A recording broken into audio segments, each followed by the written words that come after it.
যত তাড়াতাড়ি সম্ভব নির্বাচন চায় বিএনপি।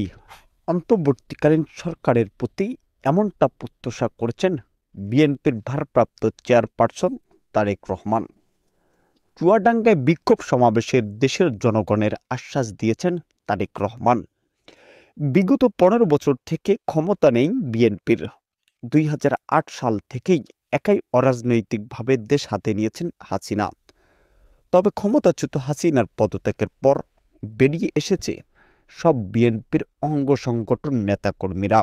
গতকাল চুয়াডাঙ্গায় দলটির বিক্ষোভ সমাবেশে লাইভে এসে তারেক রহমান বলেছেন, যত দ্রুত সম্ভব বাংলাদেশের নির্বাচন চাই।